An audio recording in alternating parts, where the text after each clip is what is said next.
नवग्रह।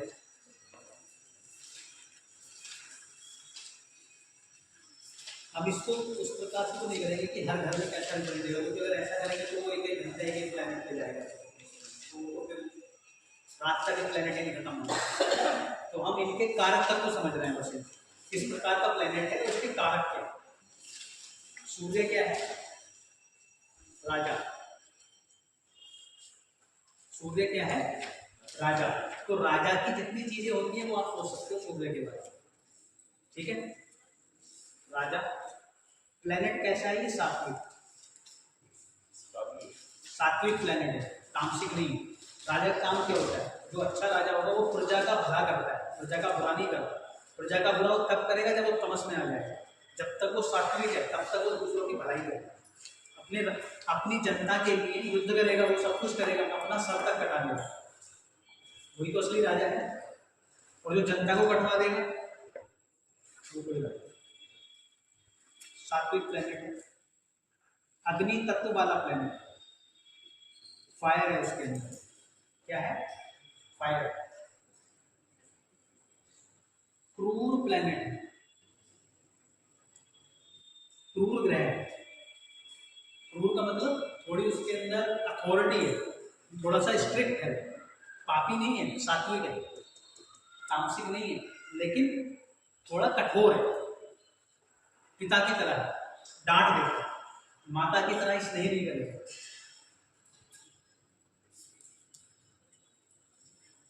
Authority, authority, admin, administration skill होंगी उसके लिए, क्योंकि राजा क्या करता है? सबको मैनेज करता है, एडमिनिस्ट्रेशन स्किल होंगी। राजा है, सात्विक है, अग्नि है, क्रूर है, अथॉरिटी है, एडमिन है। आत्मा का कारक, आपकी आत्मा कैसी है वो सूर्य बताएगा। इंटरनल कोर जो है आपका, अंदरूनी एकदम, वो आपका सूर्य है।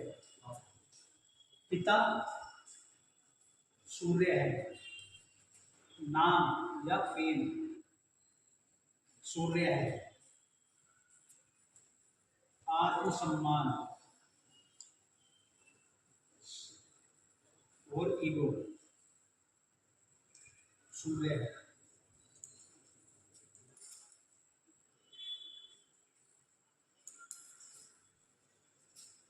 पहली नर संतान सूर्य है, यानी कि बड़ा पुत्र। पूरा परिवार सूर्य है। ये दोनों चीजें BNN की,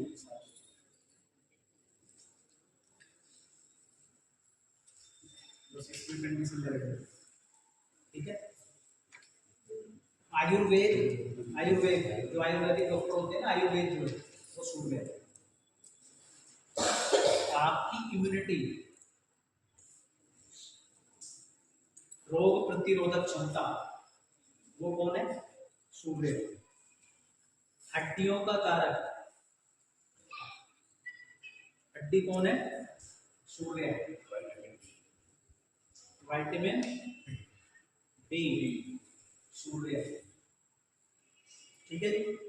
वो कुछ बचा? लीडर, वर्ण इसका है क्षत्रिय, ऋतु है इसकी ग्रीष्म, उसको छोड़ो तो उसको कनेक्ट करने को क्षत्रिय, ठीक है। सर काम उसको आउटर पानी चाहिए, कुछ और बीच में करने हैं। हाँ, बीच एक्सोल्टर उसके हम ऐसे करेंगे नहीं, ऐसे उसके बिना ही है, क्योंकि वो करेंगे ना फिर आपको याद करना पड़ेगा। वैसे याद तो होगा सर, इसमें होता है उच्च,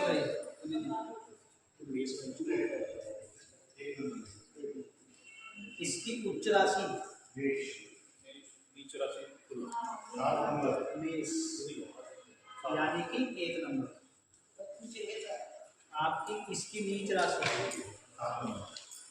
7, यानी कि तुला।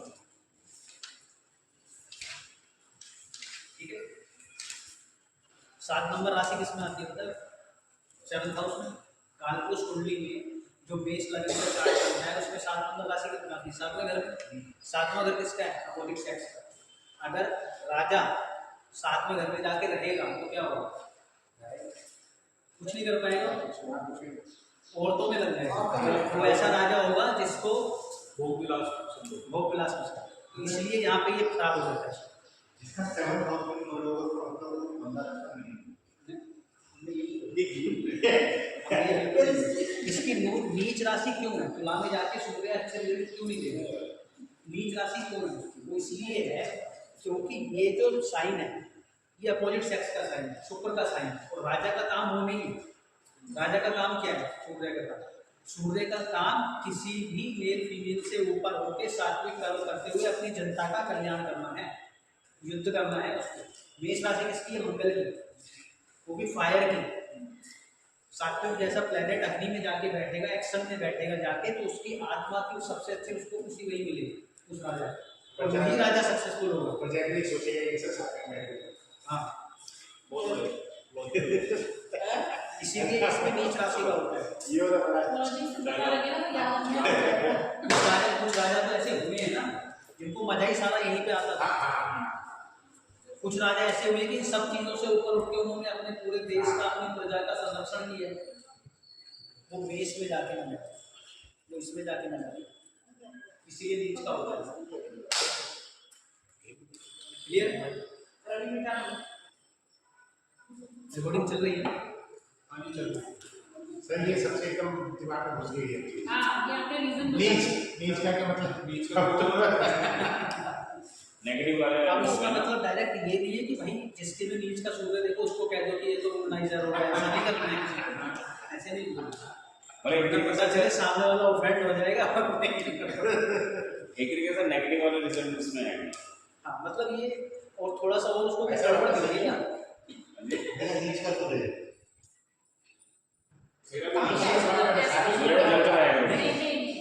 इनका छठे घर में नीच का सूर्य है, नीच का वो बहुत अच्छा है। मेरा भी है इसका छठे तो अच्छा है। लेकिन चलो हम उसको ऐसे नहीं बोल रहे, आप उसको थोड़ा सा मॉडिफाई कर दो। अभी आपको मतलब ऐसे डायरेक्टली आप ये बोलो कि भाई ये तो बंदा एकदम ही उसमें लगा रहेगा, वो नहीं। लेकिन क्योंकि साथ में सूर्य है तो आपके अंदर इंटरनल कहीं ना कहीं किसी कोने में अपोजिट सेक्स को लेकर लगाव तो है। ठीक है, वजह से पत्नी में वो है ना।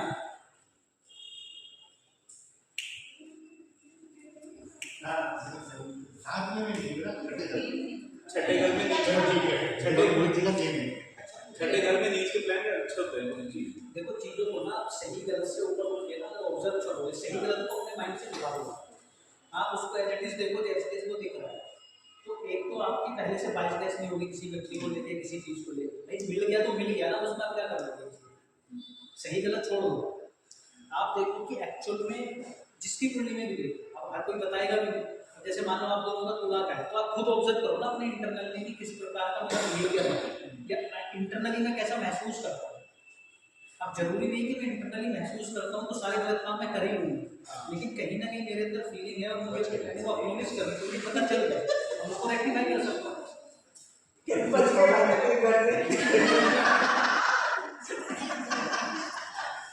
हम दोनों बच्चे इनका चौथे में फिर तो बहुत अच्छा है।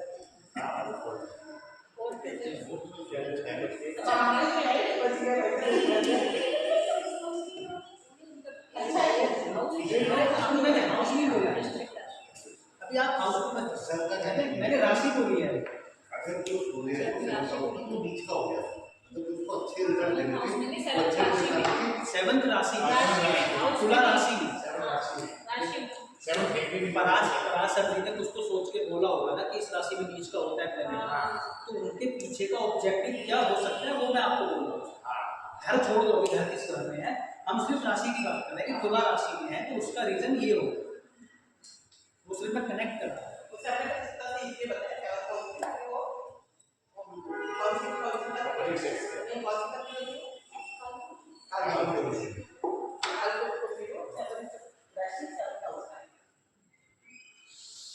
चंद्रमा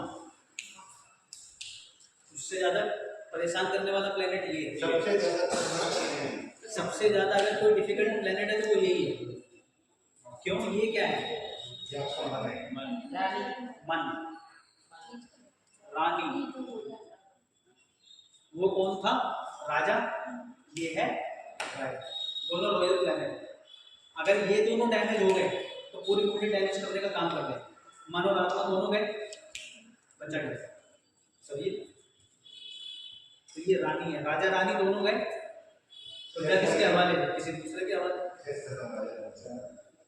तो रानी ये है जल वाला प्लेनेट, जलीय प्लेनेट है। इसका तत्व क्या है? जल है।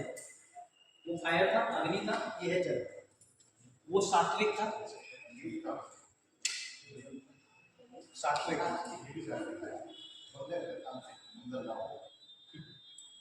क्या है? सात्विक।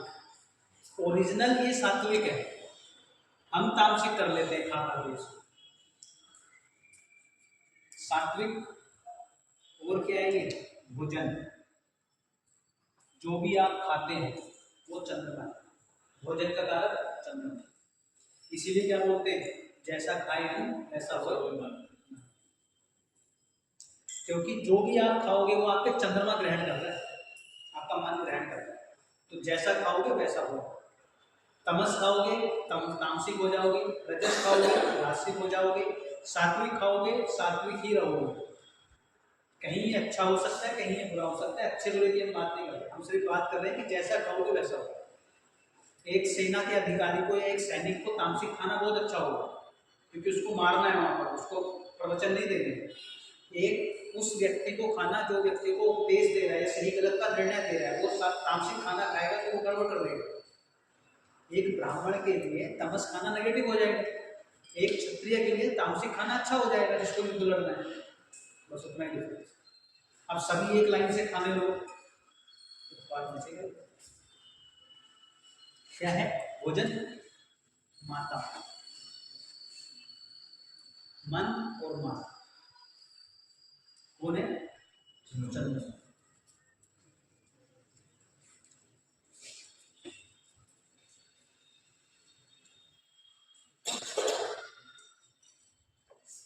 कैसा है ये? व्यापारी। लेकिन व्यापारी तो है, लेकिन साथ में क्या जुड़ा हुआ है? मन। तो कैसा है? इमोशनल है, उदार व्यापारी। यानी कि जब ये व्यापार करेगा चंद्रमा वाला, तो जब भी कोई इसके पास होके आएगा तो ये इमोशन में आके फीस कम कर देगा, कुछ कर देगा, कुछ ना कुछ ऐसी चीजें करता रहेगा। लेकिन लोग इससे कनेक्ट नहीं उसी के लिए होते हैं। क्लियर हुआ?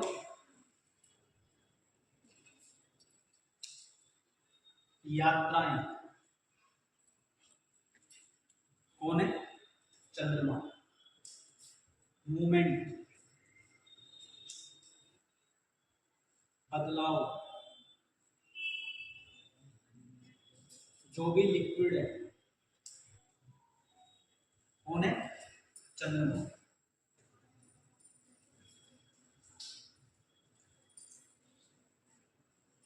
ठीक है।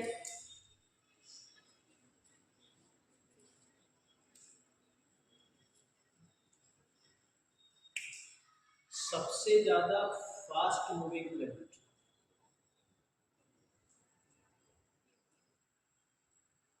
सबसे ज्यादा फास्ट मूविंग प्लेनेट।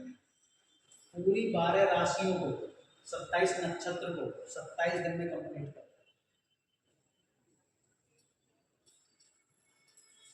एक दिन में एक नक्षत्र, 2.25 दिन में ऑलमोस्ट एक राशि क्रॉस करता है।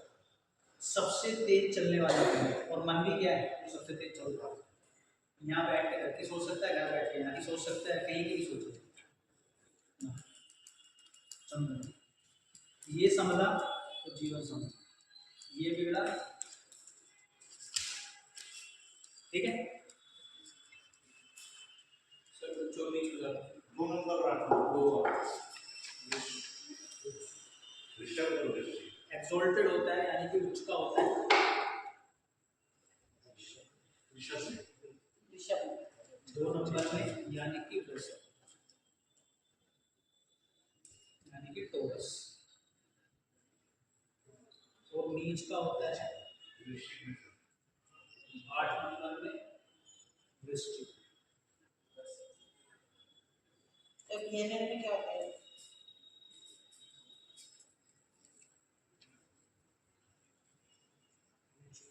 ये प्लेनेट चीटिंग भी कराता है, चीटिंग, धोखा, चीटिंग।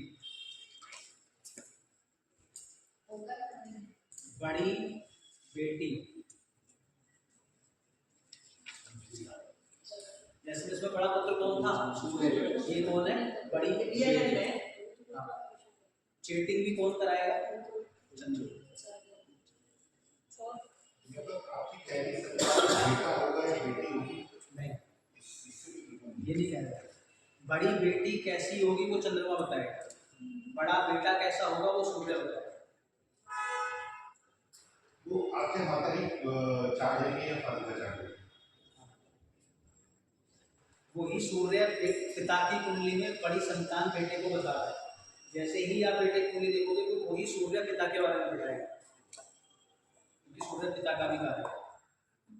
संतान सिर्फ पत्नी से भी होगी, तो पत्नी कुंडली में वैसे पत्नी की कुंडली में भी ऐसा ही रिफ्लेक्शन मिलेगा। बिल्कुल क्लियर है? सब VNL में होता है। नहीं, कुछ याद आ जाएगा उसका। सर लॉजिक क्या करेगा कि उसमें सबसे ये उच्च का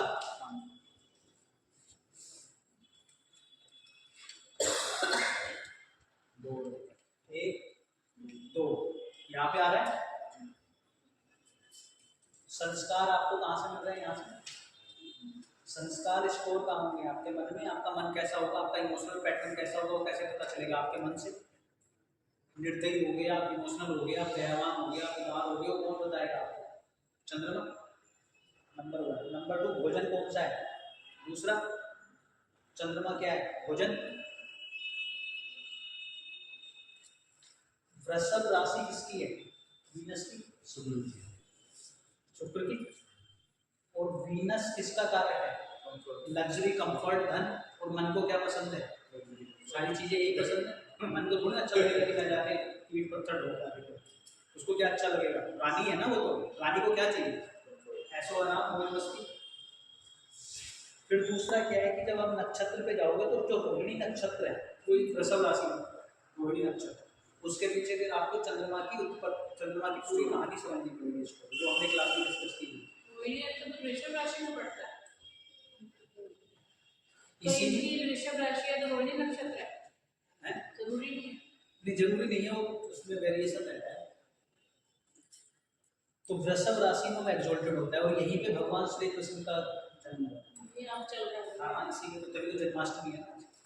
तो रोहिणी नक्षत्र में जन्म हुआ, इसी में जन्म हुआ आज के दिन चंद्रमा जो है वृषभ राशि में हर जन्माष्टमी में। वृषभ राशि में वृषभ रोहिणी हुआ। नक्षत्र रोहिणी ही होगा, तभी जन्म हो। साल में एक ही बार आता है सर? नहीं, हर महीने में आता है, हर महीने में? हर महीने में आता है। 27 27 दिन में वापस आता है ना, वो तो रोहिणी नक्षत्र है। सेक्शन पे ये उसके पसंदीदा, सबसे पसंदीदा रानी मतलब पत्नी है उसके, उनकी 27 पत्नियां थी जो नक्षत्रों के हमारे नाम हैं। उनमें से एक पत्नी रोहिणी थी, वो तो फिर चंद्रमा की उस पर सुन लेना। आज रोहिणी नक्षत्र, तभी जन्माष्टमी। कृष्ण जन्म है। कृष्ण जी का जन्म इसी में हुआ, उसमें चेक कर लो। हाँ, ये बहुत कैलेंडर तो सेम ही है। सर इसका मतलब वीनस में रोहिणी नक्षत्र तो हर महीना तो हाँ, हर महीने आता है, हर महीने आता है। एक से नीचे होता है सर। कुछ में तो खाना हो गया सर, एक खाना हो गया, संस्कार हो गए, रोहिणी नक्षत्र हो गया। रोहिणी नक्षत्र इसमें मेन कारण है, क्योंकि उनकी जो पसंदीदा पत्नी थी ना चंद्रमा की, वो रोहिणी की थी। सारा खेल ही उस पर हुआ है रोहिणी के चक्कर में।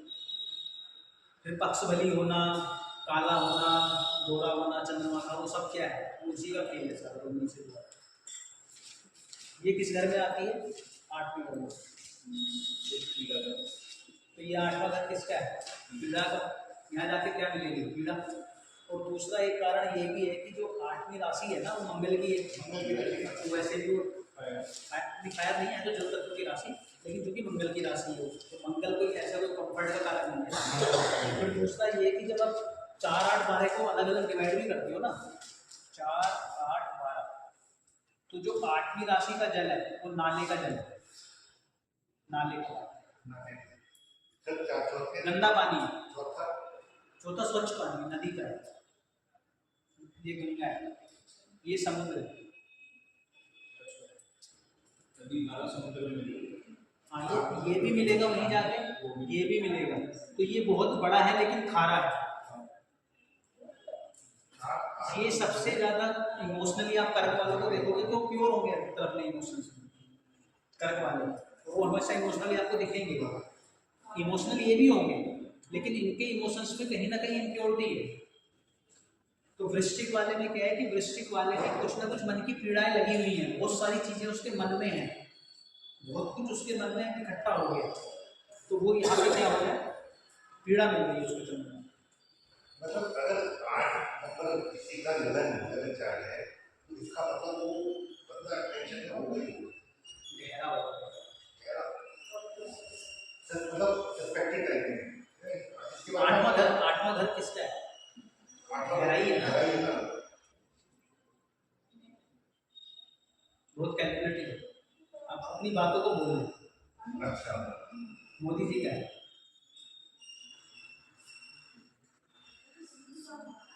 12 नंबर तो अलग कैसा होता है इसका 12 नंबर बहुत बड़ा है, उसका दिल बहुत बड़ा है, लेकिन सबके काम नहीं करता, बड़ा तो बहुत है, काम भी सबके लिए है।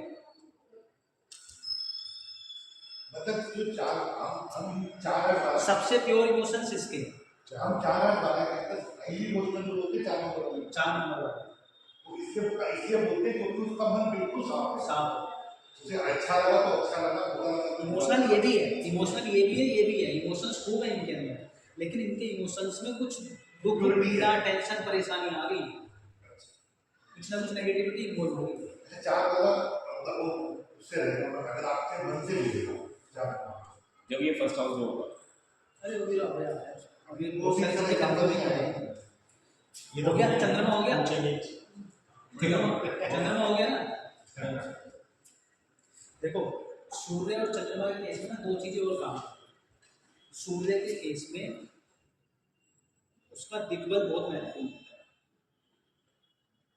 यानी कि कुंडली के किस घर में बैठा है।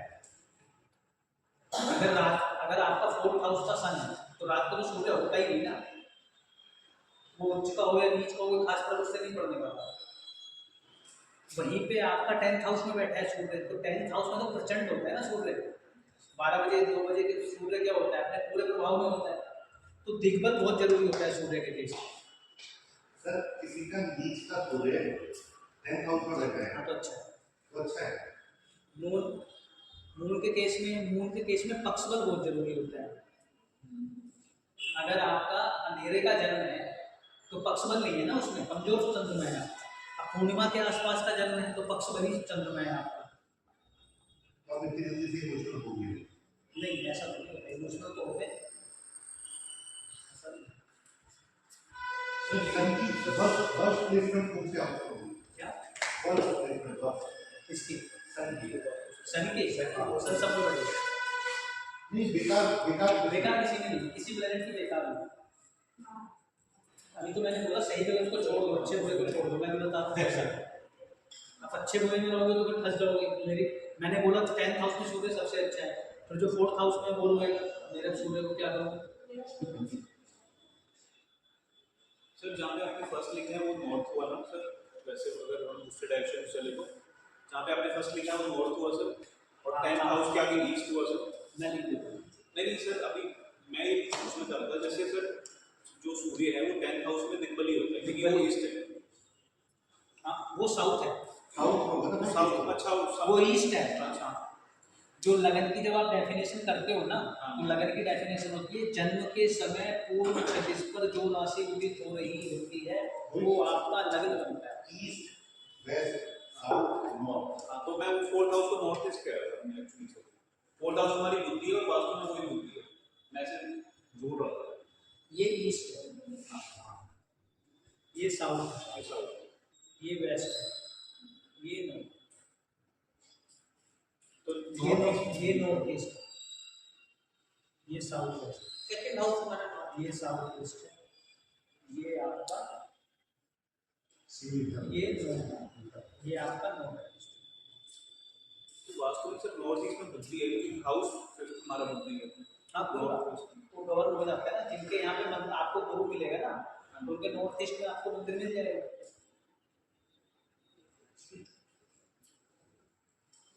इसका मतलब सर जिनका जो है वो बहुत होगा इसमें हाँ, इसका मतलब तो जो है वो एक बार दो होगा जो चलिए तक रात का जन्म है, रात का जन्म हो जाए। इसी को मिला है, तो इसमें रात का जन्म सुबह 5 से 7 के बीच में सूर्य यहाँ रहता है, फिर वो ऐसे घूमता है। जो 12 बजे होगा वो साउथ डायरेक्शन में होगा। यहाँ ब्रह्म मुहूर्त में होता है। सुबह 4-5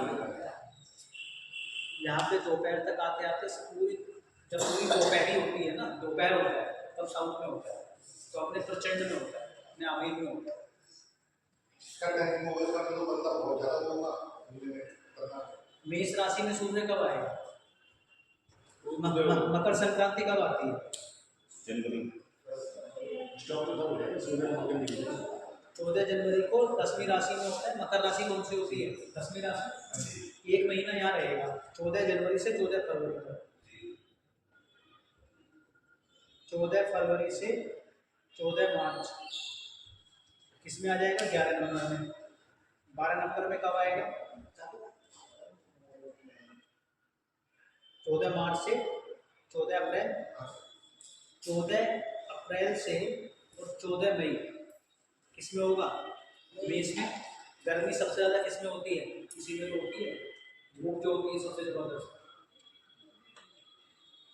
फिर किस में जाएगा? फिर वृषभ में चला जाएगा 14 मई से 14 जून। फिर मिथुन में चला जाएगा 14 जून से 14 जुलाई। 14 जुलाई से 14 अगस्त कर्क में होगा। कर्क कौन सी राशि है? जल तत्व वाली। सबसे ज़्यादा नदियाँ उफान में कब होती हैं? इसी समय होती है। नदियाँ उफान पे चल रही है ना, अभी कहाँ चल रहा है? यहाँ आ गया। बाढ़ वगैरह जो आती है वो यहीं पे आती है सबसे ज़्यादा।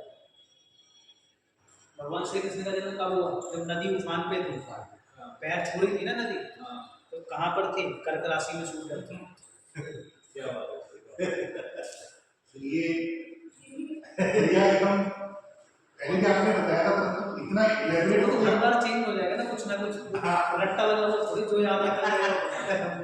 नदियों के पास है ना सर हम। अभी ये आया होगा या तो इस जगह का इस जगह का हो रहा है, जन्माष्टमी को क्लास कर रहे हैं, इससे बड़ी बात क्या हो सकती है?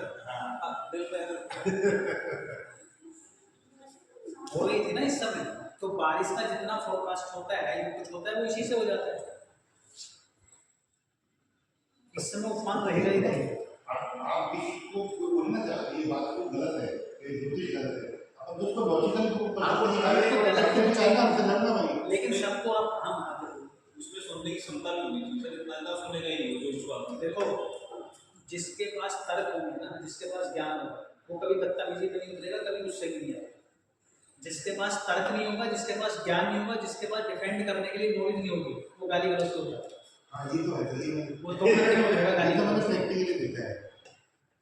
ये कौन है? सेनापति। सेना। ये है तमस, तामसिक प्लान।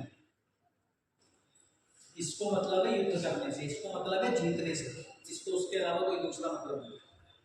अच्छा हो या बुरा हो, इसको सात्विकता से मतलब नहीं है, इसको मतलब है युद्ध लड़ने से और जीतने से। सेनापति है, तामसिक है, क्षत्रिय है।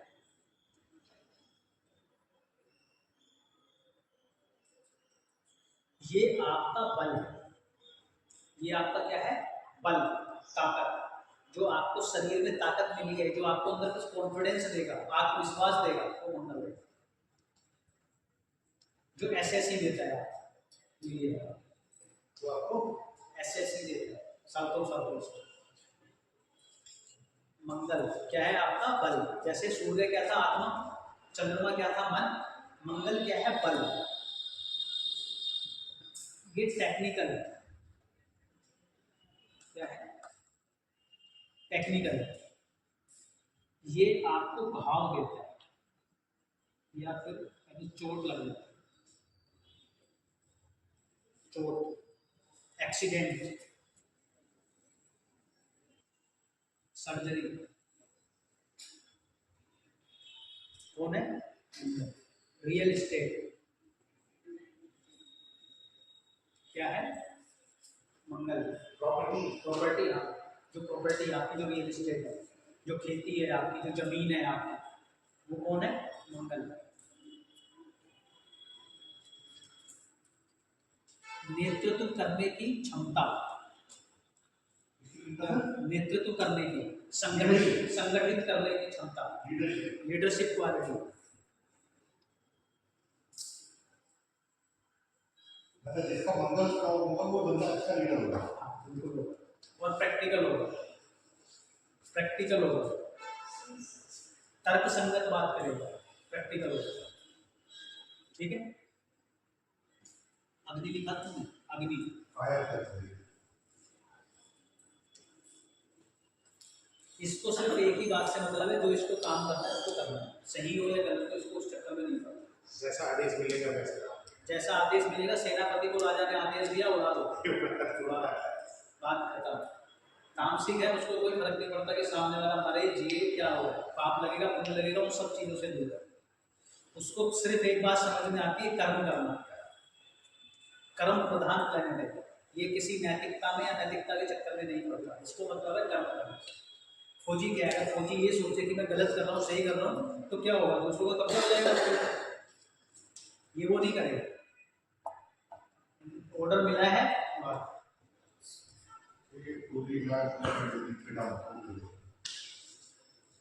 ठीक है।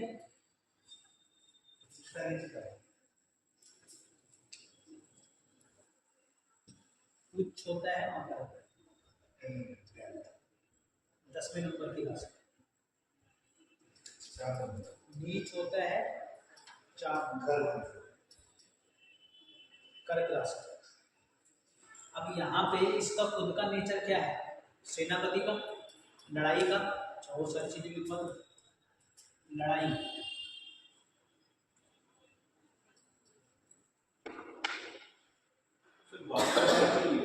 लड़ाई झगड़ा, कॉन्फ्लिक्ट। क्या है? कॉन्फ्लिक्ट। अंदरूनी जो कॉन्फ्लिक्ट हो जाते हैं आपके अंदर, या किसी से लड़ाई झगड़ा जो हो जाता है, वो कौन है? मंगल। भाई आपका, खासकर छोटा भाई, कौन है? मंगल। एंग्जाइटी कौन है?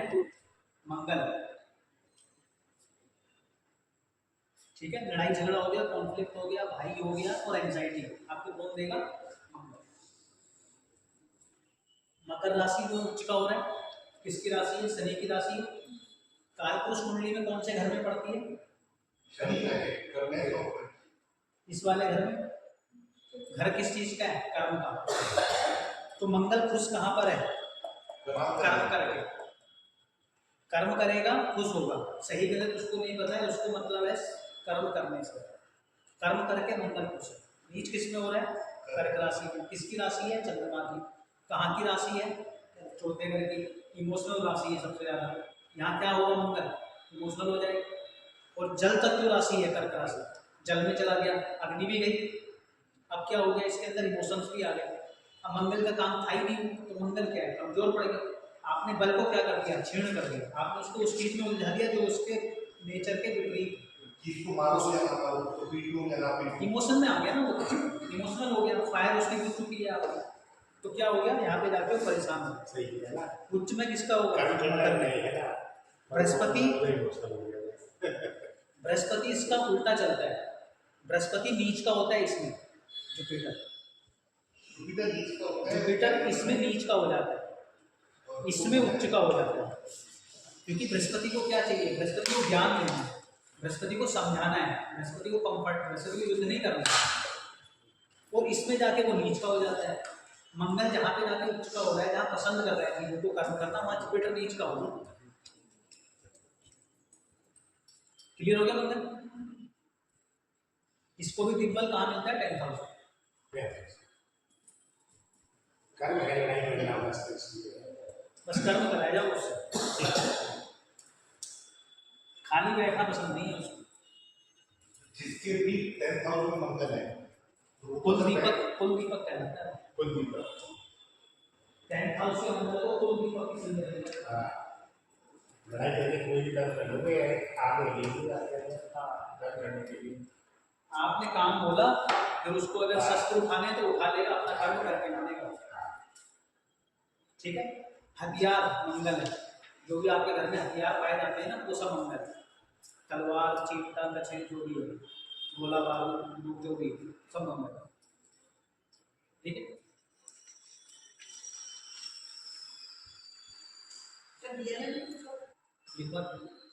कॉन्फ्लिक्ट लिख दिया ना, बुध मर्करी, ये कौन है? राजकुमार। कौन है? राजकुमार, युवा नेता राहुल गांधी।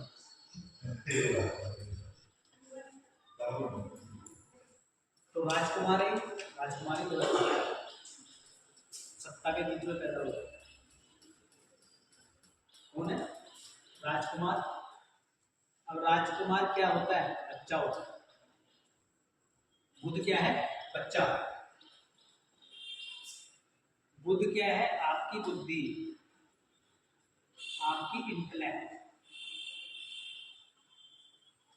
आपकी तर्क शक्ति। हम ज्ञान की बात नहीं कर रहे, हम सिर्फ बुद्धि की बात कर रहे हैं, हम लॉजिक्स की बात कर रहे हैं, तर्क शक्ति की बात कर रहे हैं, हम विद्या की बात कर रहे हैं। अभी भी ज्ञान नहीं बोला है, विद्या है, यानी कि जो एजुकेशनल, जो एकेडमिक एजुकेशन है आपकी, वो गणित। गणित क्या है? बुध है। आपका कॉन्शियस माइंड, यानी कि चेतन मन, सबकॉन्शियस माइंड जो था आपका, जो अवचेतन मन था, वो चंद्रमा था। जो आपका चेतन मन है, जो कॉन्शियस माइंड है, वो बुध है। जो कम्युनिकेशन है,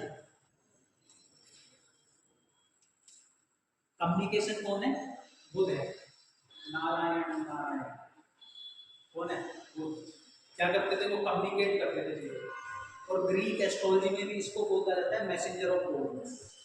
तो कम्युनिकेशन का कारक जो प्लेनेट है वो बुध है। कम्युनिकेशन फिर वापस हो गया, वाणी भी है उसमें और लेखन भी है उसमें। लेखन का कारक भी यहाँ पे बुध है। केतु को भी माना जाता है वैसे। ठीक है। कम्युनिकेशन। आपके मित्र बुध है, आपके मित्र बुध है। आपकी गर्लफ्रेंड और बॉयफ्रेंड बुध है। गर्लफ्रेंड या बॉयफ्रेंड कौन है? बुध है। प्लैनेट है ये राजसिक।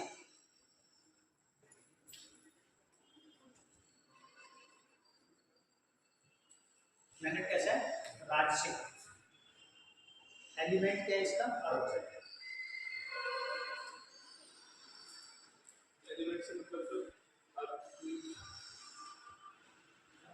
एलिमेंट से मतलब चार एलिमेंट फाइनेंस के लिए अर्थ। अच्छा,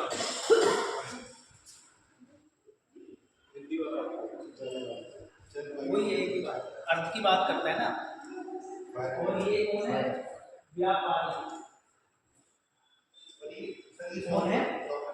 प्रॉफिट लॉस देखने वाला। व्यापारी, प्रॉफिट एंड लॉस। इसको एक बात समझ में आती है, प्रॉफिट एंड लॉस। इसमें प्रॉफिट होगा, इसमें लॉस होगा। उदार उदार नहीं समझ में आता है इसको समझ होता है मेरा फायदा मेरा नुकसान किस चीज में। अगर मैं ये बात कर रहा हूँ, अगर मैं यहाँ पर खड़े होकर बोल रहा हूँ, तो इसमें मेरा फायदा क्या और मेरा नुकसान क्या। अगर मैं पढ़ा रहा हूँ तो मेरा फायदा क्या, मेरा नुकसान क्या। आप यहाँ पर आए हो तो आप सोच रहे हो मुझे क्या फायदा होगा, क्या नुकसान होगा। वो फायदे नुकसान की जब भी बात करेगा वो दूर करेगा, व्यापार की बात करेगा वो दूर करेगा। ठीक है। दूसरी इसकी, इसको एक स्पेशल संज्ञा मिली हुई है, बच्चा है ना, थाली का बैंगन,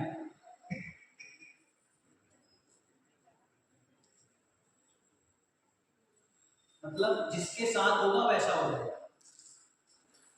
बच्चा है, राजकुमार है, जैसी संगत वैसा हो जाएगा।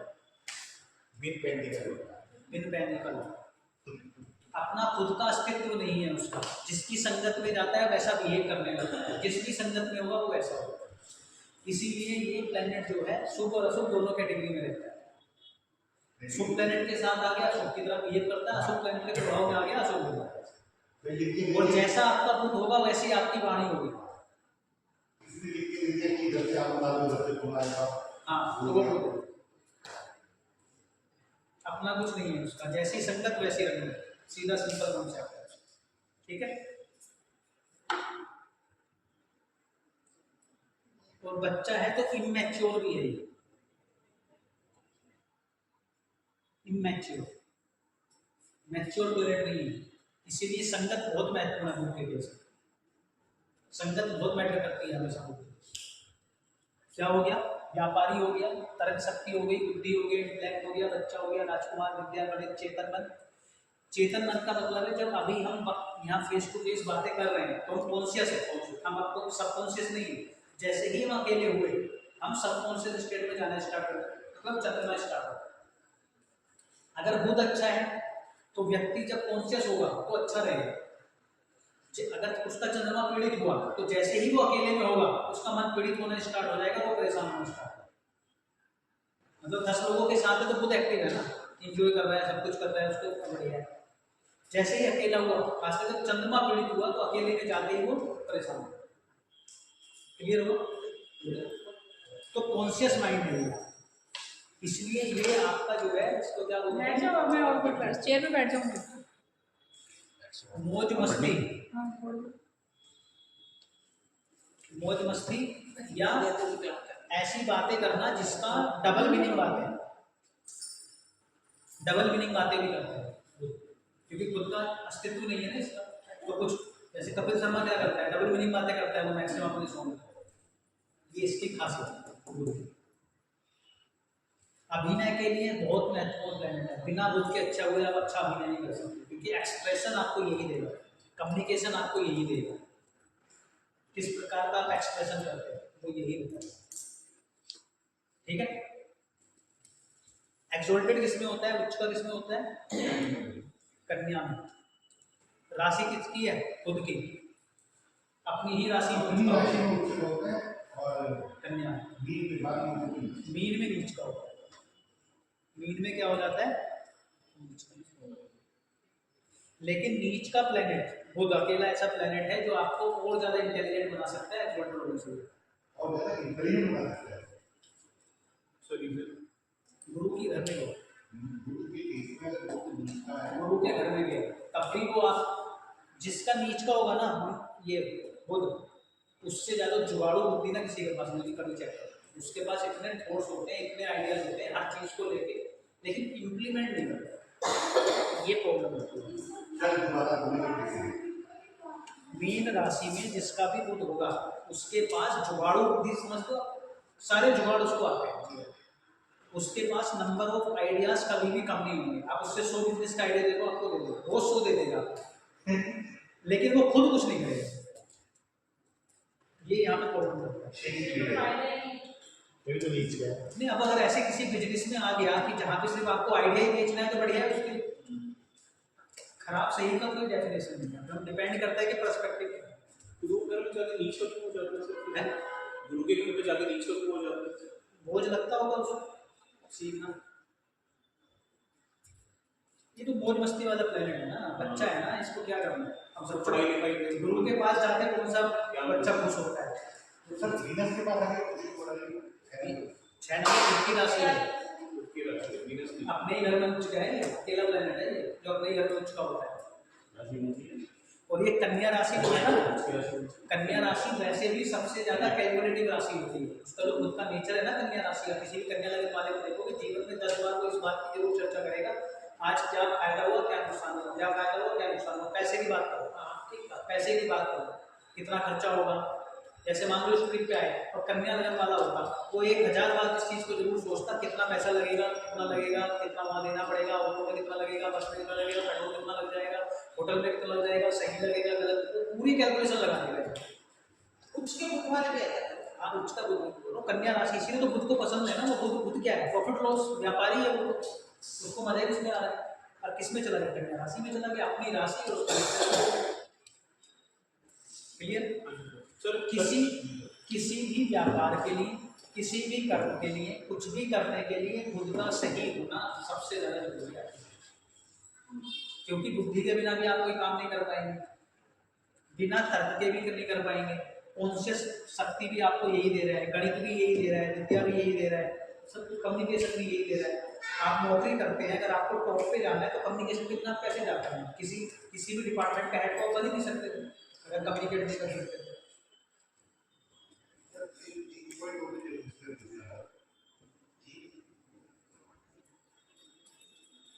जो राशि बोलते हैं, हम लगन चार्ट से राशि बोल रहे हैं, चंद्र राशि। हाँ, ये दोनों मुझे दोनों बोल रहे हैं। अब हम कन्या लगन देते हैं राशि देते हैं। राशि होगी तब भी, लगन होगा तब भी। लगन के ज्यादा प्रभाव होगी, राशि के थोड़े से कम है। अच्छा, अभी जो नॉर्मल हाउसहोल्ड वाले जो बोलते हैं, जो लगन में राशि दिख रही है, लगन में पहले वो लगन में, इम्पोर्टेंट है। बहुत महत्वपूर्ण, वो स्वर्ण चंद्रमा जहाँ है वो मेरा मन है। जो ये प्रेडिक्शन करते हैं एस्ट्रोलॉजर, जब इस राशि का ये प्रेडिक्शन करते हैं, तो वो चंद्र राशि का करते हैं, चंद्र राशि उनको छोड़ो। ज्योतिष में क्या है, जो हाउसेस हैं वो कितने हैं, 12। जो राशि है यानी कि साइन है वो कितने हैं, 12। जो प्लैनेट्स हैं वो कितने हैं, 9। भी 9 ग्रह, 12 राशियां और 12 ग्रह, पूरा जीवन इसी में समा। और इसके बाद 27 नक्षत्र, तो हम उनका तो आज में डिस्कशन नहीं करते, सब कुछ इन्हीं से जो है हमारा कवर हो जाए। ये वाला जो है इसमें 1 नंबर लिखा हुआ है, फिलहाल जिसमें 1 नंबर लिखा हुआ है, नंबर कोई भी हो सकता है, उंगली में लिखा हुआ 1 से लेके 12 इस घर, लेकिन ये घर पहला ही रहेगा, ये हमेशा फर्स्ट हाउस ही कहलाएगा, चाहे यहाँ पर नंबर 1 लिखा हो, 2 लिखा हो, 3 लिखा हो, 4 लिखा हो, 5 लिखा हो, 10 लिखा हो, 12 लिखा हो। पहला घर, दूसरा घर, तीसरा घर, चौथा घर, 5वां घर, 6वां घर, 7वां, 8वां, 9वां, 10वां, 11वां, 12वां, पूरे 12 घर हो। पहला घर आपको बताएगा क्या, सेल्फ, आपके बारे में, आपकी ओवरऑल पर्सनैलिटी, आपका माइंडसेट, आपका बिहेवियर, आपका किस प्रकार से सोचने का तरीका है, आपको किस प्रकार की कोई भी चीज़ पसंद आती है, मतलब हर चीज़ की स्टार्टिंग पॉइंट ये पहला घर, क्योंकि जो मैं हूँ उसी के बाद सारी चीज़ें कनेक्ट हैं, उसके बाद सारे मुझसे ही जुड़े हुए घर हैं, तो इसलिए सबसे ज़्यादा महत्वपूर्ण होता है पहला घर। राशि भी वही मान दिया जाता है, राशि भी वही मानी जाती है। हाँ, तो पहला घर सबसे पहले महत्वपूर्ण हो गया, नंबर 1 है। और ये आपको क्या बता रहा है, आपके बारे में ओवरऑल आपकी पर्सनैलिटी, कि आपका बिहेवियर क्या है, आपके सोचने का तरीका क्या है, आप किस प्रकार के व्यक्ति हैं, वो सब कुछ आपको ये डिपेंड। ठीक है जी, इतना क्लियर हो गया। अभी मैं यहाँ से नंबरिंग हटा, क्योंकि नंबरिंग से हो सकता है कि आप कंफ्यूज भी हो।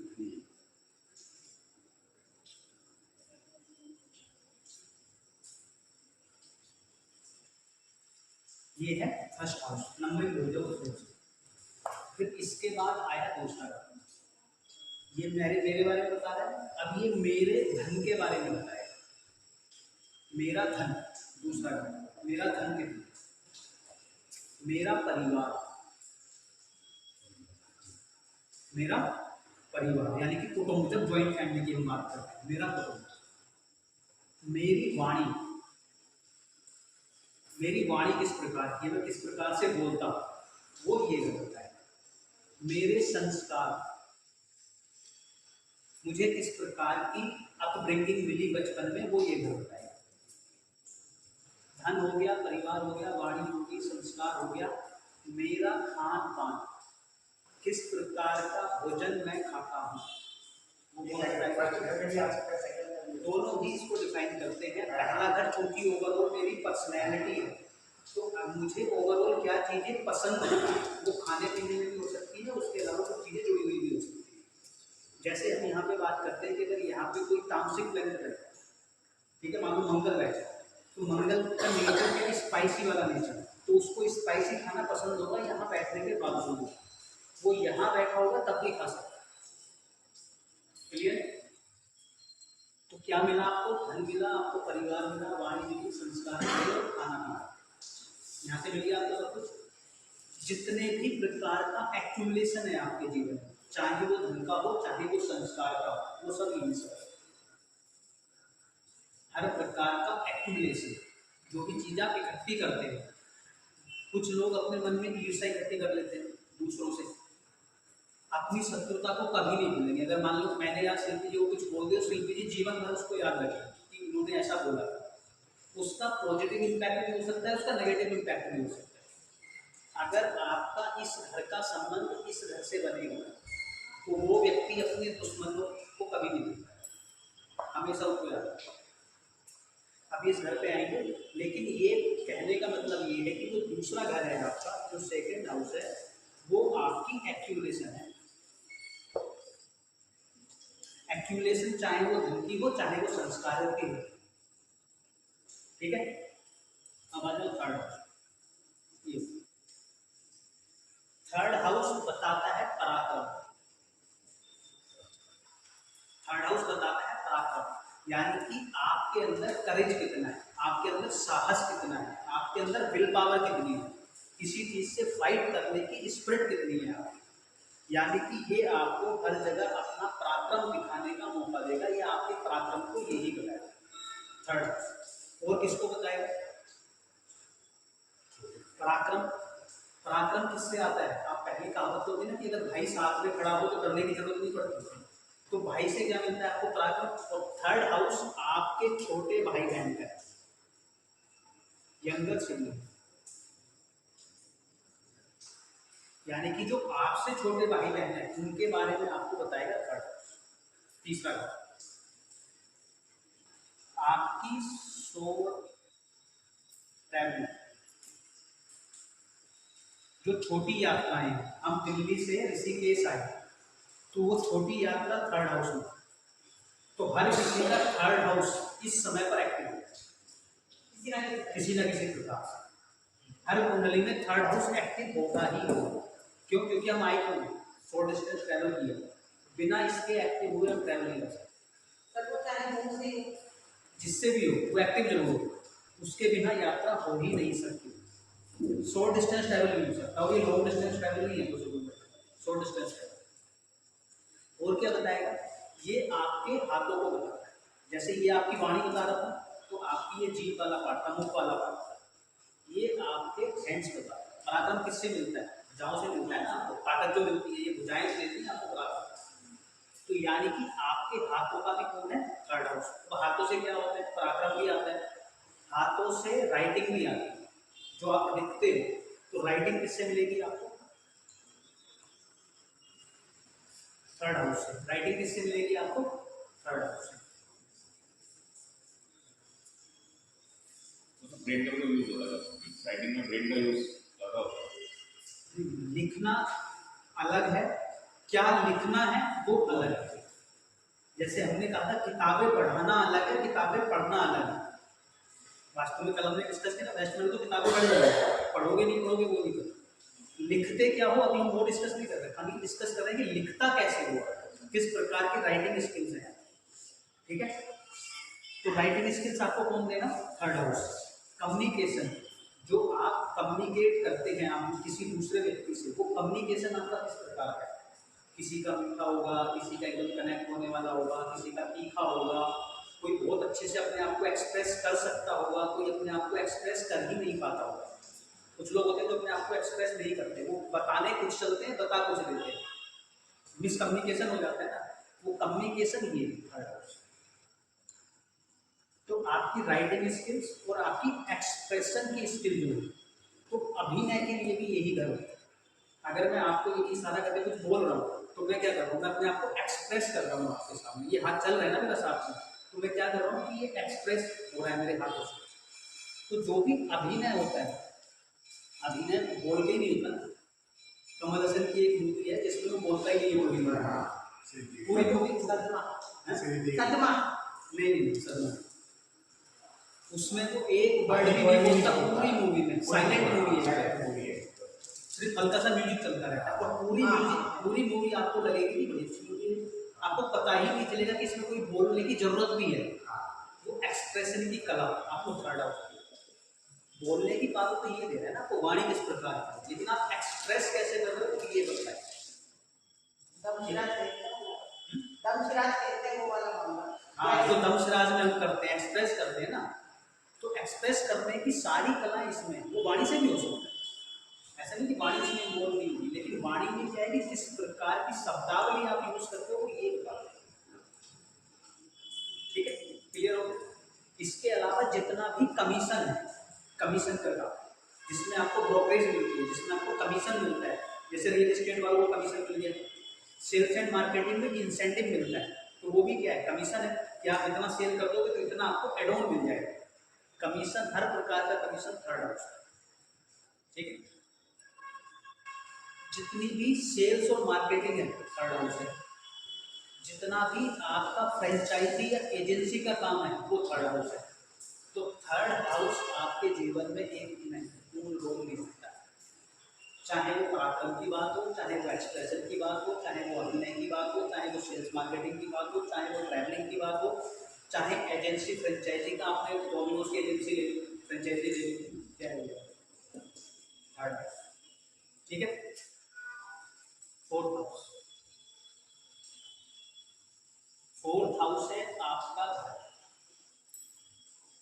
फोर्थ हाउस है माता, फोर्थ हाउस है कंफर्ट, फोर्थ हाउस है आपका मन, फोर्थ हाउस है आपकी प्रॉपर्टी, फोर्थ हाउस है आपकी कार, फोर्थ हाउस आपकी माता का, फोर्थ हाउस आपके घर का, जो आपके घर की चार दीवारी है, जिसका हम कल वास्तु कर रहे थे, वो आपका घर है ना, वो ये फोर्थ हाउस। आपका व्हीकल फोर्थ हाउस, आपकी जितने भी असेट्स हैं रियल एस्टेट के वो सारे फोर्थ हाउस। एफडी यहाँ है सेकेंड हाउस में, एक्यूमुलेशन ऑफ वेल्थ, प्रॉपर्टी यहाँ, आपकी माता ये, आपका मन किस प्रकार का है ये। अब कितने लोग बैठे हैं इंक्लूडिंग यू, हर किसी का रिएक्शन अलग अलग है, हर किसी का मन अपना अलग अलग प्रकार का है, सबका एक सा तो नहीं। तो जो प्लेनेट इस घर को इन्फ्लुएंस करेगा जिस प्रकार का, उस प्रकार का आपके अंदर का एक मन जो है, वो अंदरूनी एक आपकी मनस है, ठीक है, वो उसी प्रकार से भी है। पुनी जी के केस में कौन है, उनके फोर्थ हाउस में मंगल। मंगल क्या करेगा, मंगल आपको इम्पेशेंट करता है, तो आप रिएक्ट करना स्टार्ट कर देते, क्योंकि आपके मन के अंदर वो मंगल की एनर्जी आ रही है, ड्राइव करती है। अगर यहीं पे कोई वीनस जैसा प्लेनेट हो या बृहस्पति जैसा प्लेनेट हो, तो वो ऐसे नहीं बिहेव कर सकता, वो इम्पेशेंट नहीं हो सकता। वीनस क्या है, वीनस कंफर्ट है, तो वो उतना ही आपके मन को सहज कर देगा, आरामदायक बना। मंगल जैसा प्लेनेट आएगा तो वो आपको जल्दबाजी में करने की कोशिश करेगा, क्योंकि मंगल का नेचर क्या है, फटाफट काम करना। प्लेनेट पे जब एक बार डिस्कशन करेंगे तो क्लियर है। Fourth house, fifth house, fifth house है आपकी बुद्धि, बुद्धि, आपका इंटेलेक्ट, आपका प्रारब्ध, जिसकी हम कल से चर्चा कर रहे हैं कि हमें प्रारब्ध में क्या मिला है। फिफ्थ हाउस, बुद्धि आपको प्रारब्ध से मिलती है। अब अगर आपकी बुद्धि डैमेज हो गई तो बाकी सब चीज़ें ऑटोमेटिकली डैमेजिंग स्टेट में आएंगे। क्यों, डिसीजन कहाँ से लोगे आप, संतति, यानी कि आपकी संतान किससे मिलेगी आपको, फिफ्थ हाउस से। तो आपने बड़े अच्छे, आपको लग रहा है कि मैंने अच्छे कर्म किए, सब कुछ ठीक हुआ, लेकिन आपको संतान क्या हुआ, तो उसमें प्रॉब्लम्स आती, कुछ भी हो सकता है। तो क्या है, यानी कि कुछ पूर्व जन्म का कोई ऐसा गड्ढा है खुदा हुआ जो आपको इस जन्म में संतान के द्वारा भरना पड़ेगा। संतान अगर ऐसी मिल गई जो किसी लायक ना हुई तो फिर क्या करोगे, पूरे जीवन आप मरते दम तक उसके लिए कुछ ना कुछ करते रहो, मतलब पास्ट जन्म के कर्मों को यहाँ पर आप रेक्टिफाई करते हो, कर्म का संतान के। बुद्धि हो गई, संतान हो गई, आपका love affairs, fifth house. Entertainment, जो मौज मस्ती होती है, आप कितने एंटरटेनिंग है, fifth house. Sports, fifth house. Fifth house आपको ये भी बताएगा कि स्पोर्ट्स में आपकी रुचि रहेगी नहीं रहेगी, या किस प्रकार का आपका बिहेवियर है। Fifth house. सॉल्यूशन प्रोवाइड कराने की क्षमता, फिफ्थ हाउस। आप किसी को किस प्रकार के सॉल्यूशंस दे सकते हैं, देंगे नहीं देंगे। जब आपकी बुद्धि ठीक होगी तभी दोगे। आपकी बुद्धि डैमेज होगी तो किसी को क्या सॉल्यूशन मिलेगा, आपको ही नहीं मिलेगा।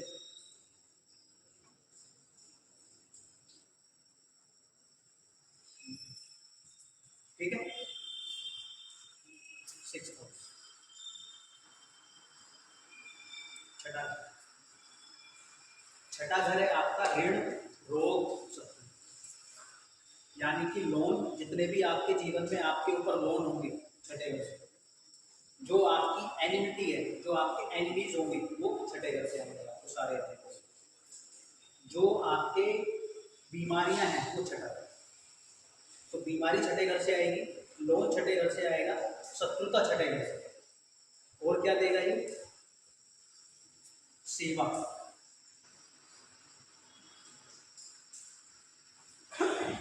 नौकरी, सबॉर्डिनेट्स, जो आपके अंडर में लोग काम करने वाले हैं, अनप्रिविलेज्ड लोग जो नौकर चाकर होते हैं, शोषित वर्ग, समाज का वो वर्ग जो वंचित है उस सुविधाओं से, छठा घर। डेली रूटीन में आप किस प्रकार के हैं, छठा घर। अगर आप डेली रूटीन में आप पक्के नहीं है अपने रूटीन पे, या कंट्रोल नहीं है, छठा घर आपका डैमेज है। और अगर आप उस रूटीन में पक्के नहीं है तो आप छठे घर को डैमेज करते हैं।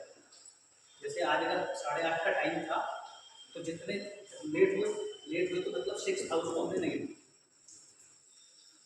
पंचुअल क्या होता है, पंचुअल होता है जो अपने टाइम दिए हुए टाइम पर वहाँ पहुँचे। और लाइफ में एक सिस्टमेटिक चीज़ों से चलता है।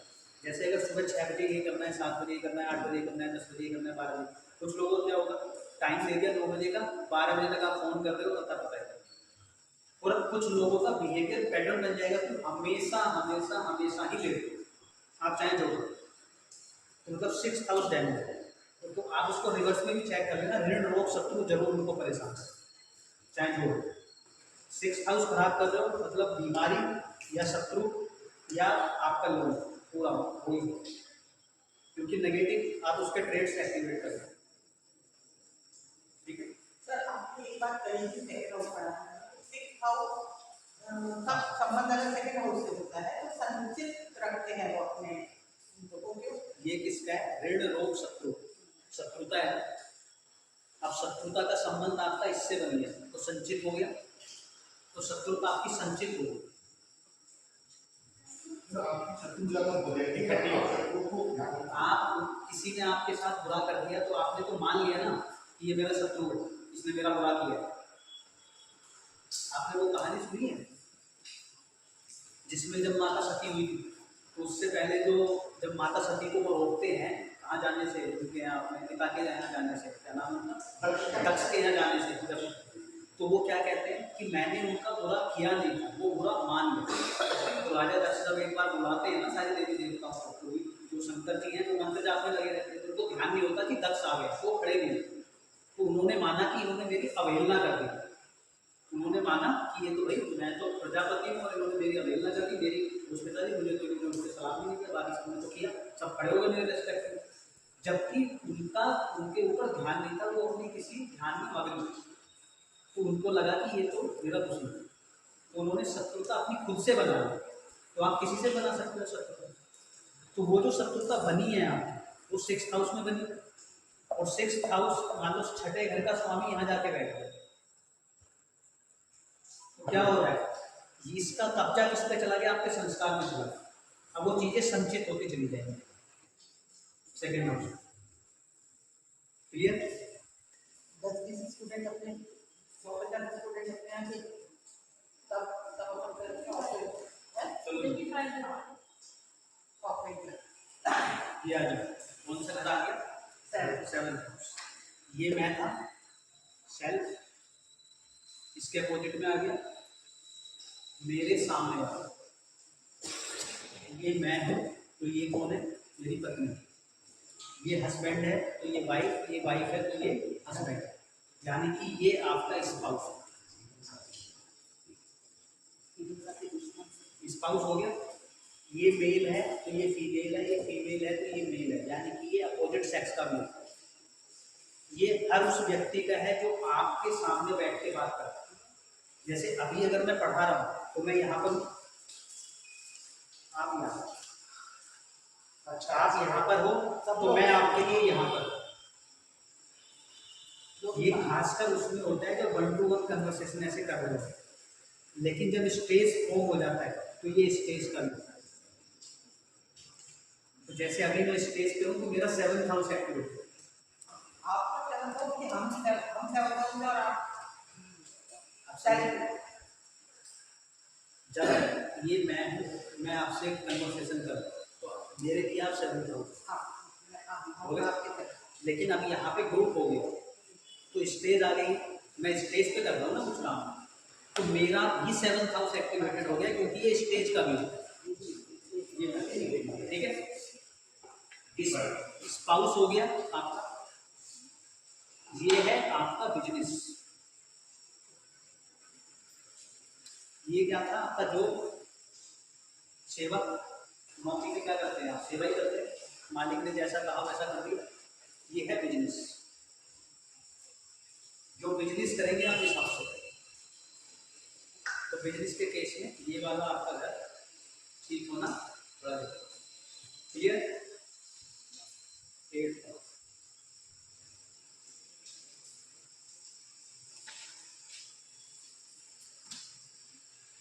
हाउस होता है लॉन्जिविटी, आयु का। मृत्यु का नहीं होता, ये होता है आयु का, कि आपको आयु कितनी मिलेगी, कितनी आयु मिलेगी और किस प्रकार से आपकी आयु का अंत होगा, यानी कि आपके जीवन की समाप्ति किस प्रकार से होगी। ठीक है, कितनी आयु होगी और किस प्रकार से अंत होगा, ये मिलेगा आपको 8th हाउस। ओकल्ट यानी कि जितने भी प्रकार की पराविद्याएं हैं, ज्योतिष हो गया, वास्तु हो गया, टैरो हो गया, तंत्र मंत्र हो गया, वो सारा किससे आएगा आपको? 8th house. अनैतिकता यानी कि जीवन में जितने भी उल्टे सीधे काम आप करेंगे, 8th हाउस। जो भी रिसर्च वर्क करेंगे, 8th हाउस। सीए का काम करेंगे, 8th हाउस। बैंकिंग का काम करेंगे, 8th हाउस। यानी कि ये जो घर है ओकल्ट के साथ साथ ये दूसरे का पैसा है, दूसरे का पैसा। ये कौन था? मैं। मेरा धन कौन सा था? ये था। ये कौन है? मेरे सामने वाला व्यक्ति। इससे सेकंड कौन है? ये। इसका धन कौन है? ये। तो इसका धन यानी कि दूसरे का धन। और बैंकिंग में क्या होता है? दूसरे के धन पे ही सारा कार्य होता है। खाता खुला रहे हो, कुछ भी कर रहे हो, आप क्या कर रहे हो? दूसरे का धन एक्टिवेट, मतलब मैनेज कर रहे हो। तो दूसरे का पैसा, ये स्पाउस है तो ये उसका परिवार है। मैं कौन हूँ? ये मेरा परिवार क्या है? ये पत्नी कौन है? ये। तो इसका परिवार कौन है? ये। तो यानी कि इन लॉज, यानी कि ससुराल जो है वो कौन सा घर है? 8th house. तो इससे क्या क्या कर सकते हैं आप 8th हाउस से? 8th हाउस से आप ओकल्ट कर सकते हैं, आप रिसर्च वर्क कर सकते हैं, आप इन्वेस्टिगेशन कर सकते हैं,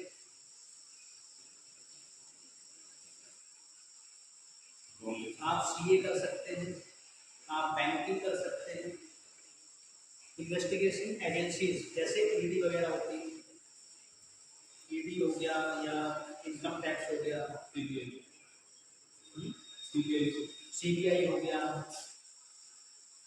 घूसखोरी,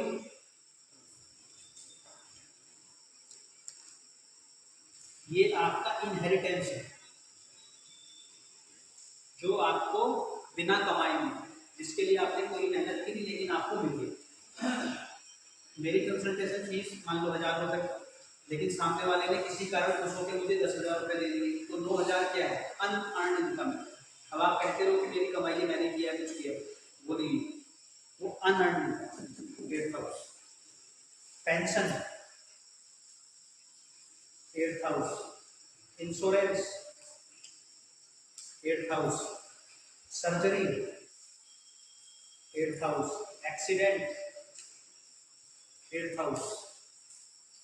तो कल वाले केस में घर कौन सा एक्टिव था? 8। बिना 8,000 के एक्सीडेंट नहीं हो सकता। ये तो कैसे पता लगेगा कि एक्टिव है? एक्टिव कहाँ पर है? आएंगे इसका अभी कल पता कर लेते हम। पता करेंगे कल। So possibility of loans लेने की भी 8,000। लोन तो ये है, ठीक है। तो पैसा तो दूसरे का है ना लोन। लोन ये नहीं है, लोन ये दूसरे का पैसा लोन वाला नहीं है। ये दूसरे का पैसा है कि मैंने आपसे पैसा लिया, मोहित जी से लिया, गायत्री जी से लिया, गुप्ता जी से लिया, शिल्पी जी से लिया, और मैंने एक अपना बिजनेस स्टार्ट कर लिया, आपको उसका पार्टनर लोन नहीं लिया मैंने, दूसरे का पैसा यूज करके मैंने काम किया, वो 8,000। सबसे बड़ा है। ठीक है, रहस्य में है जितनी भी पीड़ा आपको मिलेगी जीवन में, 8,000 पीड़ा, ट्रांसफॉर्मेशन,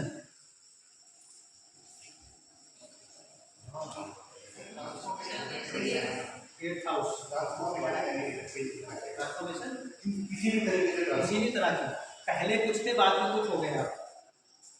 पहले रोज दारू पीते थे, बाद में रोज भजन करने लगे, ट्रांसफॉर्मेशन हुई ना। पहले सबको गाली गलौज करते थे, बाद में सबको राम राम करने लगे। हर किसी भी चीज में ट्रांसफॉर्मेशन, आपके जीवन का ट्रांसफॉर्मेशन, आपके जीवन का ट्रांसफॉर्मेशन 8,000। एक्सीडेंट की 8,000 बदल गया ना जीवन। माना तो शरीर का तो लग चला, वो ट्रांसफॉर्मेशन की हाँ, बदल तो गया, लेकिन पीड़ा भी आ गई, पीड़ा के साथ हुआ। और बिना पीड़ा के ट्रांसफॉर्मेशन किसी का नहीं, अच्छे के लिए भी। जब आप दुखी हो जाओगे तभी ज्योतिष सीखते हो ना, तभी ज्योतिषी के पास जाते हो। अब सब कुछ अच्छा चल रहा है तो जनरली तो आप नहीं हो, बहुत कम चांस है कि आप चले बिना पीड़ा। कुछ झटका लगता है तो मैक्सिमम लोग तभी आते हैं। ठीक है, अगर पीड़ा ना हो जीवन में तो कोई किसी को याद करेगा? मैं ही हूँ, सब कविता का बहुत सौंपे हो जाता है, मैंने किया है। तो ये अनैतिकता भी है ना, ये अनैतिकता भी है, ये अध्यात्म भी देता है आपको। कुछ लोगों को आपने देखा है ना कि जैसे कोई लोग साधु सन्यासी हो गए, कई बार कुछ ऐसे भी केस आपको सामने होते हैं कि वो कुछ बड़े अनैतिक मार्ग पे भी चले जाते हैं। सबसे ट्रिकी हाउस यही है, और ये आपके कंट्रोल से बाहर है।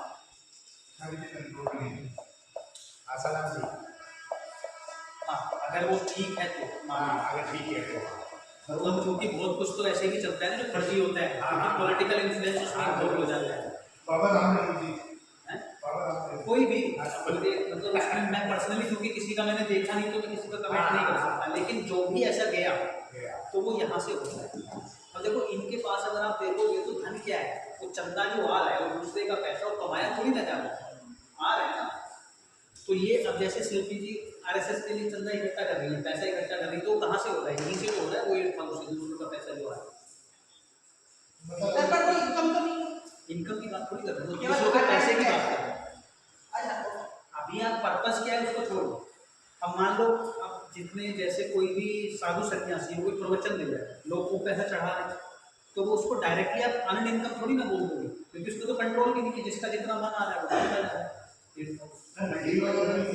और बिजनेस ये है, उससे अगला घर ये है, तो बिजनेसमैन के देश में 8,000 का अच्छा होना सबसे ज़्यादा जरूरी है, क्योंकि बिजनेसमैन काम किससे करेगा? दूसरों के पैसे का अनुसार काम उसका टिका हुआ होता है।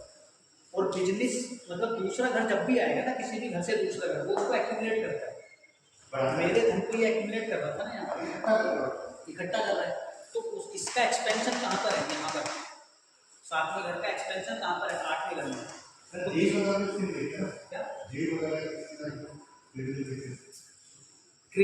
यहाँ पे सस्पेंस क्रिमिनल लॉयर्स को ही यहाँ से आया है। वो सारा इन्वेस्टिगेशन जहाँ जुड़ गया ना आपका, या जैसे कुछ कंपनियों में वो होते हैं जो फ्रॉड को कंट्रोल करते हैं, फ्रॉड कंट्रोल यूनिट जो होती है, ठीक है, होती है, वो कहाँ से, वो जो लोग उस ऑफिस में कर रहे हैं उस काम को, उनका 8,000 से जुड़ा हुआ था। एक्टिव हो गए। रिस्क मैनेज करते हैं। रिस्क मैनेजमेंट जो होता है, खासकर फ्रॉड को जो होते हैं, फ्रॉड का, तो ये है। अब अगर इसमें ना करें वो, तो यही पीड़ा भी है, ऊपर क्या है मतलब उससे ये करना। ठीक है। सर आपने ऐसे क्यों बोला कि इस पे कंट्रोल होगी? किस पे control? State house services control. अभी आपको त्रिकोण ऐसा है, मोक्ष त्रिकोण का पार्ट, अनप्लैन्ड इवेंट है ये, सडन सडन होता है, और ये सडन सडन होता है और एक्सट्रीम होता है, अति। अगर कोई व्यक्ति कुछ होता है ना जिसको अति कर देता है हर चीज में, दारू पिएगा तो अति कर देगा, गुस्सा करेगा तो अति कर देगा, प्यार करेगा तो अति कर देगा, पैसा देगा तो वो अति कर देगा, कमीने में जाएगा तो भी अति कर देगा, मतलब जो करेगा वो अति में करेगा यार।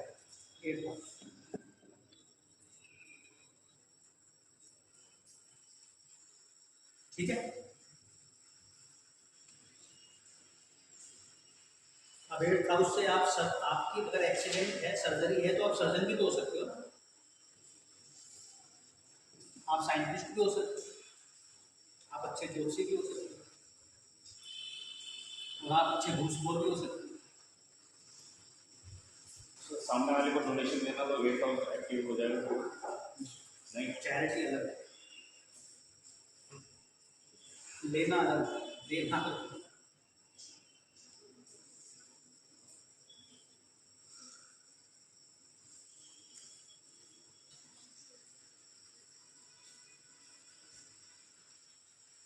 अब कौन सा है?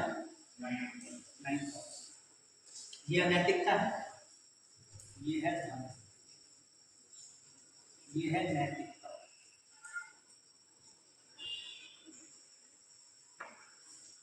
ये है गुरु, ये है पिता, ये है हायर एजुकेशन,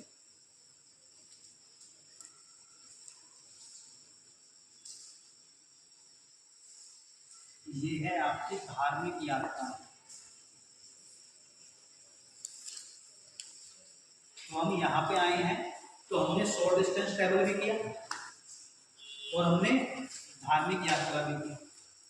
इसका मतलब यहाँ पे करने क्या है, हमारा और हम यहाँ पे कर क्या रहे हैं, एजुकेट हो रहे हैं। और कौन सी एजुकेशन पे जा रहे हैं?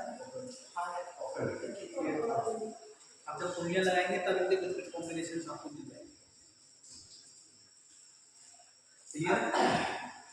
तो ये क्या बताएगा, ये आपको सही गलत की समझ देगा, नैतिकता की समझ देगा कि क्या करना भी है या नहीं करना है, क्या नैतिक है ये करना चाहिए।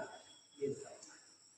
आपके गुरु 9th हाउस है, आपके पिता 9th हाउस है, आपकी हायर एजुकेशन, पोस्ट ग्रेजुएशन या उसके बाद की जो शिक्षा है, और जरूरी नहीं वो एकेडमिक ही हो, जो आपको ज्ञान है, उच्च ज्ञान, धार्मिक यात्राएं आपको 9th हाउस, ठीक है। तो ये आपका भाग्य है, क्या है? भाग्य। ये क्या था? प्रारब्ध, जो आप लेके आए, उसी का एक पार्ट यहाँ पे लग आपको सपोर्ट करेगा नहीं करेगा, इसको कुछ हद तक मैनेज किया जा सकता है, इसको मैनेज करना है। ये आपकी पितृ कृपा भी है। पितृ कहाँ से देखते हैं? इससे। तो जिसका ये हाउस डैमेज हो जाता है तो पितृ दोष हो गया, ये हाउस रेस्पॉन्सिबल। क्लियर? सर आपने बोला इस हाउस को 9th हाउस को हम मैनेज कर सकते हैं। हाँ, आशीर्वाद से 8 को नहीं कर सकते। 8 को कर सकते हैं, 8 पे लेकिन चीजें सरल होती हैं। ये एक चीज और देता है, ये कंसल्टेंसी का काम होता है। तो जो हम ज्योतिष में देते हैं कंसल्टेंसी को, क्या है? 9th house. आप किसी भी चीज की अगर कंसल्टेंसी दे दो तो 9th कंसल्टेंट होते हैं ना लोग, तो 9th। ये लॉन्ग डिस्टेंस ट्रैवलिंग और धार्मिक यात्रा, सर जो सेकंड है वो हमारा संचित कर्म है, वो सेकंड हाउस संचित है, उसका एक हिस्सा प्रारब्ध है, उसका एक हिस्सा नहीं है। ये जो है ना, ये जो आप इस जीवन में एक्टिवेट कर रहे हो वो है। अच्छा, इस चीज में या जो आपको तो जब बचपन आप यहाँ से पैदा हुए, यहाँ आपको संस्कार मिले, तो आपको किस प्रकार के संस्कार मिले वो ये डिसाइड करते हैं। ये तो आपकी बुद्धि है ना, तो बुद्धि से अगर बुद्धि ही समझो कि गलत रास्ते में चली जाए तो पूरा ही मैनेज करना मुश्किल होता है। लेकिन अब ऐसा भी नहीं कि जिनकी बुद्धि खराब होती है तो बाकी चीज़ें नहीं मिलती, क्योंकि बाकी कुंडली भी तो काम कर रही है। एक घर तो डैमेज किया है ना आपने, लेकिन हाँ बहुत महत्वपूर्ण घर आपने डैमेज कर दिया है, जिसका लॉन्ग टर्म में जो बहुत खराब रिजल्ट उसको मिल ही जाए। ठीक है, अब आ गया क्या आपका कर्म। नाइन्थ हाउस से तो सेकंड करेक्ट लिखते हैं, पहले दूसरी शादी। हाँ दूसरी शादी। 10th हाउस किस चीज के लिए आ गया आपके? कर्म के लिए। पूरे जीवन में आप जिस भी प्रकार का कर्म करते हैं और कर्म किस प्रकार का करते हैं वो आपका 10th हाउस। कर्म करते समय आपका बिहेवियर क्या है वो 10th हाउस। क्या बड़ी सहजता से करते हैं, गुस्से में करते हैं, लड़ाई झगड़े से करते हैं, बड़ी जल्दीबाजी में करते हैं, या करते ही नहीं है वो 10th हाउस। या इमोशनल होकर करते हैं या प्रैक्टिकल होकर करते हैं, तो सब 10th हाउस। हर प्रकार का किया गया कर्म 10th हाउस। ये आपको एडमिनिस्ट्रेशन स्किल भी देता है। एडमिनिस्ट्रेशन स्किल्स ये आपको ये सेंट्रल गवर्नमेंट, ये राज्य सरकार, 4th हाउस क्या देता है? आपको गवर्नमेंट का भी हो गया, ये आपकी डिग्निटी भी है, आपकी मर्यादा या आपका मान सम्मान जो आपको फेम जो मिलेगा वो किससे मिलेगा? 10th house. मान सम्मान, प्रतिष्ठा, एडमिनिस्ट्रेशन की स्किल, आपका किया गया कर्म, आपका प्रोफेशन, तो प्रोफेशनल कर्म भी हो गया, पर्सनल कर्म भी हो गया, और आपकी डिग्री कहाँ से आएगी? 10th house. फिफ्थ हाउस से डायरेक्टली रिलेटेड हो जाएगी, फिफ्थ हाउस से डायरेक्टली रिलेटेड। 5th हाउस से रिलेटेड तो सभी है। क्या जॉब कर रहे हो, जॉब का आपकी कैसा परफॉर्मेंस रहेगा वो ये किस प्रकार की आप जॉब में किस प्रकार का कर्म कर रहे हो। कुछ लोग कर्म करने से पहले इस बात का जरूर ध्यान करते हैं कहीं में ये कर्म अपना गलत तो नहीं कर रहे, कहीं में किसी हर बार जब भी कर्म करने चलेंगे वो ये जरूर सोचेंगे कहीं कुछ गड़बड़ तो नहीं हो जाएगी, कहीं कुछ में गलत तो नहीं कर रहा, कहीं दूसरे को गड़बड़ तो नहीं कर रहा। कुछ लोग क्या होंगे वो ये सोचेंगे कि मुझे प्रॉफिट है इसमें भी नुकसान। कुछ लोग क्या करेंगे, कुछ लोगों को मतलब से भी काम करना चाहिए। आप कर्म जल्दी जल्दी कर रहे हो, आप आराम से कर रहे हो, बड़े धीरे धीरे कर रहे हो, पेशेंस रख के कर रहे हो, और बड़े आरामदायक स्थिति से कर रहे हो, या आपको जो भी सिचुएशन मिल जाए उस पर टूट पड़ेगा। कुछ तो ऐसे होंगे ना, उनको गर्मी लगेगी ना सर्दी लगेगी ना भूख ना प्यास, बस लगे हुए कोई भी आपने काम नहीं दिया उसको काम को करके ही मानेंगे, फिर चाहे उनको बारिश में करना पड़े या धूप में करना पड़े कोई फर्क नहीं। लेकिन कुछ ऐसे भी होंगे जो कर्म करेंगे उनको ऐसी चीज अगर डिस्कम्फर्ट हुआ तो कर्म से पीछे हट जाएगा, वो ये घर बताएगा। क्लियर है? 11th हाउस आपके गेम्स, लाभ,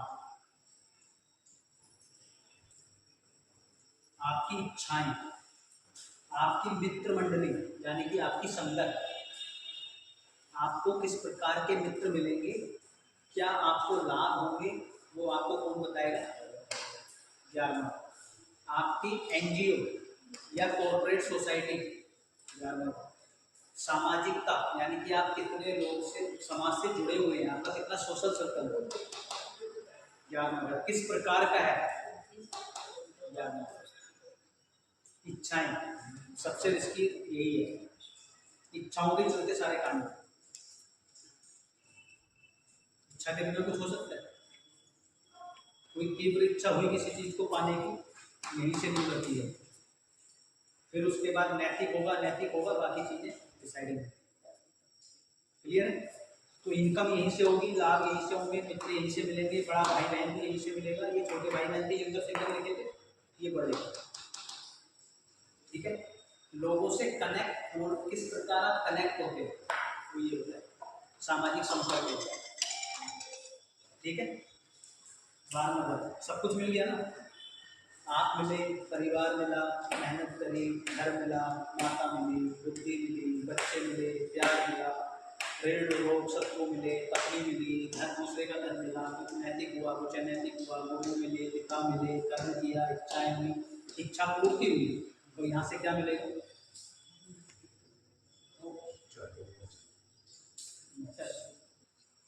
कौन सा घर है ये?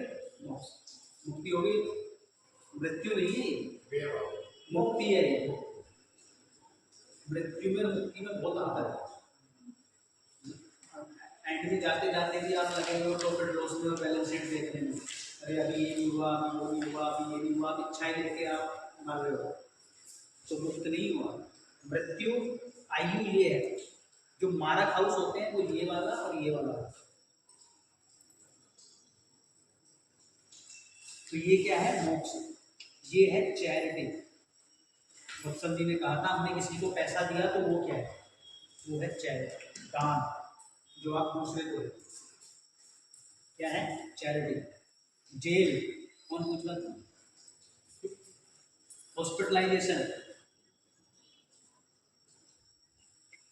हॉस्पिटलाइजेशन, 12वां। विदेश, 12वां। आइसोलेशन,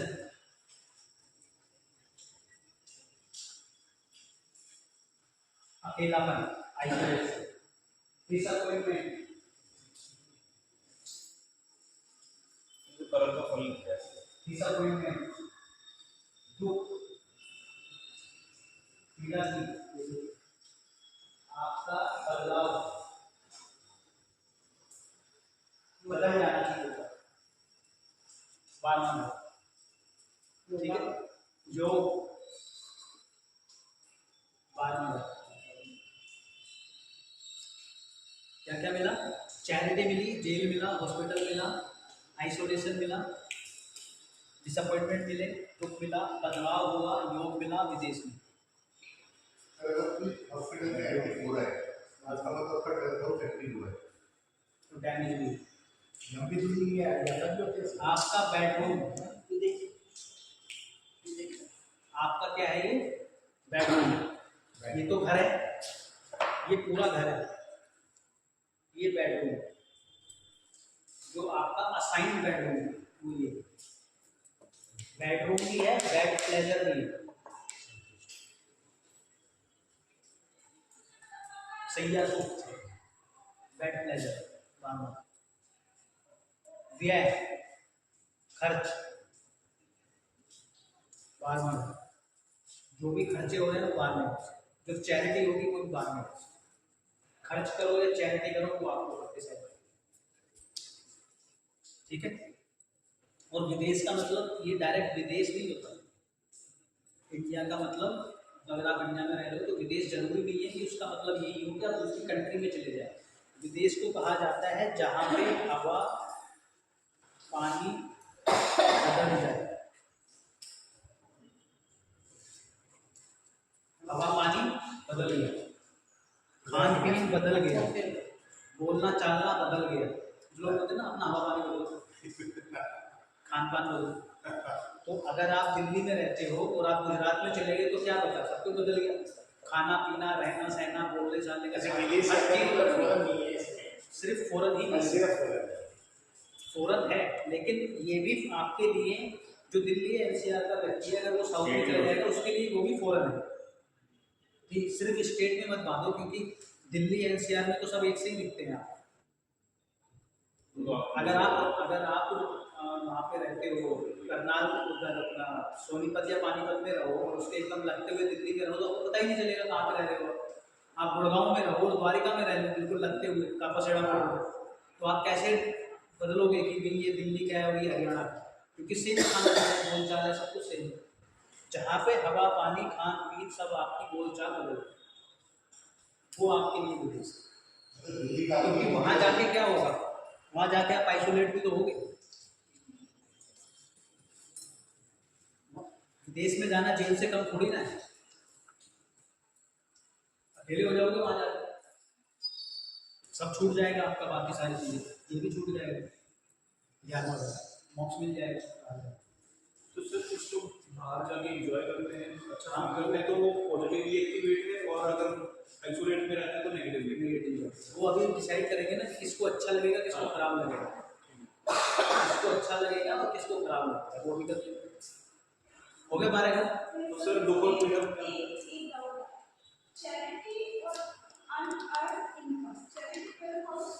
ये चैरिटी आप कर रहे हो, आप दे रहे हो, यहाँ आप ले रहे हो, मिल रही है आप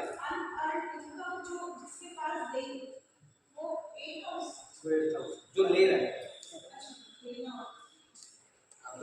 ये आपको मिल गई, यहाँ तो व्यय हुआ, खर्च हुआ, या चैरिटी के लिए पैसा ले रहे हो, वहाँ चैरिटी के लिए पैसा दे रहे हो, है ना? चैरिटी से मैं पैसा ले रहा हूँ तो मेरा इनहेरिटेंस मिल रहा है, भगवान इनकम होगी मेरे लिए, मैं दे रहा हूँ जाके तो चैरिटी होगी। सर दुख और पीड़ा में क्या अंतर है?